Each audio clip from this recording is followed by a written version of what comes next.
네, 스몰캡 관심주 시간입니다. 오늘은 메리츠종금증권 여의도금융센터의 정영훈 연구원과 함께합니다. 안녕하세요. 네, 안녕하세요. 네, 시장 분위기가 굉장히 좋습니다. 어떤 스몰캡 관심주 오늘 가지고 오셨나요? 네, 모처럼 시장 분위기가 상당히 좀 좋은 그런 흐름을 좀 보여주고 있는데요. 어제 미증시도 좀 상승세를 좀 보였기 때문에 국내 증시도 여전히 좀 오늘 장에서도 좀 기대를 해봐도 좋지 않을까 싶습니다. 이렇게 좀 시장 분위기가 좀 좋아질 때는 무엇보다 좀 시장에서 가장 관심을 좀 가질 만한 섹터가 바로 이제 성장 섹터가 아닌가 그렇게 좀 보여주고 있는데요. 이 성장주 섹터 가운데서도 대표적으로 좀 제약 섹터 내에서 오늘은 좀 삼천당 제약이라는 종목을 좀 소개를 드리도록 하겠습니다. 네, 저희가 앞서서도 계속 성장주 얘기를 많이 했는데 오늘 삼천당 제약의 스몰캡 관심주로 뽑아주셨습니다. 삼천당 제약하면 저는 DHP 코리아가 가장 먼저 좀 생각이 나는 것 같아요. 네. 네, 어떤 기업인지 좀 더 자세하게 설명해 주시죠. 네, 맞습니다. 삼천당 제약하면 DHP 코리아를 빼놓고는 말할 수 없는 회사다라고 좀 할 수가 있겠고요. 지난 2012년에 이제 DHP 코리아를 인수를 하면서 이 안가용 그 시장에 안가용 그 제약 시장에 좀 강자로 좀 등극을 한 회사다라고 좀 보시면 될 것 같습니다. 이 회사는 1943년도에 설립이 돼서 지금 회사 업력이 거의 70년 가까이 지금 70년이 넘어서고 있는 회사다라고 볼 수가 있겠고요. 지난 2000년도에 코스닥 시장에 이제 상장을 했습니다. 항생제를 비롯해서 소화기 질환 치료제라든지 그리고 순환기 질환 치료제 그리고 이제 안약류라든지 처방 의약품 전문 그 중소형 제약업체다라고 좀 보시면 될 것 같고요. 2012년에 국내 일회용 그 저만제 그 시장 1위 업체인 DHP 코리아 지분을 인수를 하면서 이 종속회사를 편입을 했습니다. 현재 지분율이 한 38% 정도 지금 보유를 하고 있는 상황이고요. 지금 이 DHP 코리아를 인수한 이후에 이 안가용 그 시장에서 아주 경쟁력이 급격하게 높아지면서 이 안가용 그 시장의 그 상당히 좀 점유율, 그 매출 비중이 높아지고 있는 상황이다라고 보시면 될 것 같고요. 그리고 삼천당 제약의 그 윤대인 회장 같은 경우에 그 친인척이 경영하는 6개의 그 성심병원이 있습니다. 이 네트워크를 이용해서 지금 신제품 개발이라든지 그러한 정보라든지 이런 쪽에서 습득을 하면서 제품도 판매하고 있다라고 좀 이해를 하시면 될 것 같습니다. 안구건조증에 시달리시는 분들 많으시잖아요. 흔히들 일회용 점안액 쓰시는 거 많이 보셨을 텐데 그 1위 업체인 DHP 코리아 지분을 인수하면서 종속회사를 두고 있는 삼천당 제약 살펴보고 있습니다. 구체적으로 좀 매출 비중 어떻게 나오고 있나요? 네, 앞서 말씀드린 것 같이 DHP 코리아를 인수한 이후에 이 안가용 시장에 좀 강자로 등극을 했다라고 좀 보시면 될 것 같고요. 작년 기준으로 매출 비중 봤을 때 이 안가용 제품이 약 한 50% 거의 전체 매출의 한 절반 가까이를 차지하고 있다라고 좀 보시면 될 것 같습니다. 안가용제 같은 경우에는 계속해서 매출 비중이 좀 올라갈 것으로 보여지고 있고요. 그 외에 기타 이제 항생제라든지 순환기 질환 치료제라든지 이런 호흡기 질환 치료제 이쪽에서 각각 한 10% 정도씩 지금 각각 매출 비중을 좀 보유하고 있다라고 좀 보시면 될 것 같고요. 이 일회용 그 인공 눈물인 그 하메론을 비롯해서 다회용 그 인공 눈물인 티어린 프리로 좀 유명한 그런 제품들을 좀 가지고 있다라고 좀 보시면 될 것 같고요. 이 안가용제 특히나 매출 비중이 지난 2012년에 즉 그 DHP 코리아를 인수하기 전에는 전체 매출 비중에서 한 24% 정도밖에 차지하지를 않았었는데 이 2012년에 DHP 코리아 인수 이후에 지금 매출 비중이 거의 지금 50%대까지 지금 상승을 한 상황이다라고 좀 보시면 될 것 같고요. 그로 인해서 지금 안가용제 사업부가 지금 급성장세를 계속해서 지금 꾸준하게 좀 유지하고 있는 게 좀 사업적인 좀 특징을 좀 보여주고 있다라고 좀 보시면 될 것 같습니다. 그렇다면 삼천당 제약 투자 포인트 좀 간략하게 짚어본다면 어떤 것들을 꼽아볼 수 있을까요? 네, 가장 첫 번째로는 역시 그 DHP 코리아 자회사인 DHP 코리아가 최근에 그 3호기를 증설하면서 이 증설 효과로 인해서 매출 외형 성장이 좀 본격화될 것으로 기대가 되고 있습니다. 지난 작년에 이제 그 1.9억 관에서 이제 2.5억 관으로 이 생산 캐파가 이제 확대가 되면서 올해 좀 매출 성장이 좀 기대가 되고 있다라고 좀 보시면 될 것 같고요.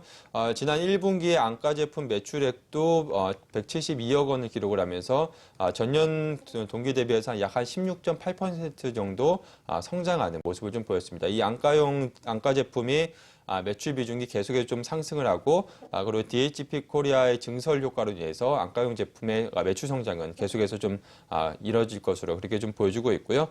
그리고 이제 해외 시장 진출에 대한 좀 기대감도 좀 커지고 있습니다. 지금 EU 그 GMP 인증을 작년에 이제 받았는데요.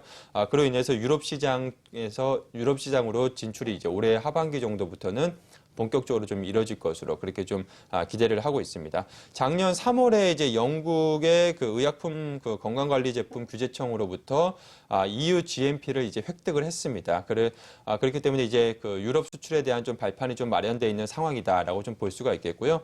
그리고 이제 미국 수출을 위한 그 GMP도 지금 인증을 지금 준비 중인 상황인데. 향후 한 2년 정도 이후 한 2018년 정도의 인증을 완료한 이후에 이제 2019년 정도부터는 미국 시장 진출을 회사에서는 좀 목표로 좀 삼고 있는 상황이다 보시면 될 것 같습니다. 지금 이제 유럽 시장 진출과 함께 향후에 이제 미국 시장 진출에 대한 좀 기대감도 계속해서 좀 커질 것으로 좀 보여주고 있고요.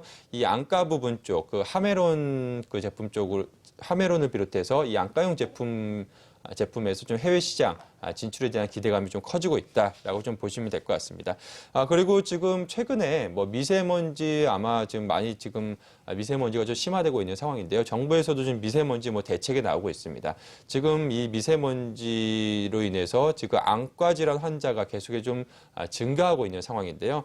지금 안과 부분 쪽의 성장 모멘텀은 계속해서 좀 이뤄질 것으로 보여주고 있습니다. 지금 미세먼지를 비롯해서 스마트폰 사용이 좀 확대되면서 우리가 스마트폰 같은 경우에도 가까이에서 이제 그 보는 편인데 가장 눈 건강을 좀 해치는 가장 큰 주요 좀 원인이다라고 좀 볼 수가 있겠습니다. 이 스마트폰 사용 확대라든지 그리고 인구 고령화라든지 이러한 여러 전반적인 사회 현상으로 봤을 때 인공 눈물에 대한 수요가 지속적으로 좀 증가할 수밖에 없는 그런 좀 사회적 환경이 좀 사회적 환경이다라고 좀 볼 수가 있겠고요. 지금 안과 부분 쪽에서 연평균 한 10% 정도 이상 계속해서 꾸준하게 안정적인 좀 매출 성장이 좀 이뤄질 것으로 그렇게 좀 보여주고 있습니다. 네, 자회사 DHP 코리아 증설 효과로 인해서 외형 성장뿐만 아니라 매출 성장도 기대되고 말씀해 주셨다시피 워낙 요즘에 미세먼지라든지 고령화가 되면서 인공 눈물에 대한 수요도 점차 증가하고 있는 상황입니다. 여기에 좀 이런 성장 모멘텀도 부각이 되고 있는 상황에서 해외 시장 진출까지 점차 가시화되고 있습니다. 하반기에도 유럽 진출에 대한 기대감이 나오고 있고 또 미국 수출을 위한 인증까지 준비를 하면서 향후 미국 진출에 대한 기대감까지 나오고 있는 상황인데요. 말씀해 주셨다시피 매출 성장에 대한 기대감이 있다라는 의견을 주셨잖아요. 네. 그렇다면 실적 전망 좀 어떻게 보고 계세요? 네, 우선 지난 1분기 실적이 상당히 좀 긍정적이었습니다. 지난 1분기 실적을 확인해 보시면 아시겠지만 지난 1분기에 영업이익이 57억 원을 기록을 하면서 전년 대비해서 약 한 17% 정도 성장하는 그런 좀 모습을 좀 보여줬었고요. 1분기에 한마디 말해서 시장 컨센서스를 좀 상회하는 그런 좀 실적을 좀 내놓았다라고 좀 보시면 될 것 같습니다. 이로 인해서 좀 1분기에 이러한 좀 호실적이 역시나 좀 2분기에도 꾸준하게 좀 이어질 것으로 보여주고 있고요. 그리고 하반기 같은 경우에는 이 DHP 코리아의 증설 효과가 이제 본격화되기 때문에 하반기에도 꾸준하게 이러한 실적 성장세가 좀 이어질 것으로 보여주고 있습니다. 일반적으로 보통 이제 기업들 같은 경우에는 이러한 좀 분기 실적을 확인을 해보면 보통 이제 연속성을 가지는 경향이 좀 높습니다. 뭐 한 분기만 잘 나오고 뭐 그 다음에 분기에는 뭐 잘 안 나오고 이러한 부분보다는 일회성 요인만 없다라고 한다면 보통 이제 기업들 같은 경우 실적이 꾸준히 한 2, 3분기 정도는 좀 이어지는 그런 좀 경향이 있는 상황인데요. 지금 삼천당 제약 같은 경우에는 지난 1분기 호실적을 기록한 데 이어서 2분기, 3분기 꾸준하게 계속해서 지금 증설 효과도 기대되고 있는 상황이기 때문에 뭐 특별한 지금 뭐 이슈라든지 악재가 없는 이상 올해 꾸준한 좀 실적 성장세가 좀 기대가 된다라고 좀 볼 수가 있겠습니다. 지금 올해 전반적인 좀 증권사 컨센서스를 좀 살펴보면 매출액은 약 한 1,440억 정도 수준, 전년 대비해서 한 9% 정도 성장할 것으로 기대가 되고 있고요. 영업이익 같은 경우에는 지금 249억으로 전년 대비해서 약 한 20% 정도 성장할 것으로 그렇게 좀 기대가 되고 있습니다. 올해 좀 하반기로 갈수록 증설 효과도 기대되고 있는 상황이어서 지금 시장의 컨센서스도 상회하는 그런 좀 실적도 보일 수 있는 상황이기 때문에 삼천당 제약 같은 경우에는 하반기에도 꾸준하게 좀 관심을 가지시면 좋지 않을까 싶습니다. 네, 1분기 호실적에 이어서 2분기에도 실적 성장이 기대되고 또 증설 효과까지 반영되는 하반기에도 꾸준하게 실적의 성장해 나갈 것이다. 긍정적인 분석 주셨습니다. 오늘 스몰캡 관심주로 삼천당 제약 자세하게 짚어봤습니다. 지금까지 메리츠존금증권 여의도 금융센터의 정영훈 과장이었습니다. 고맙습니다. 네, 고맙습니다.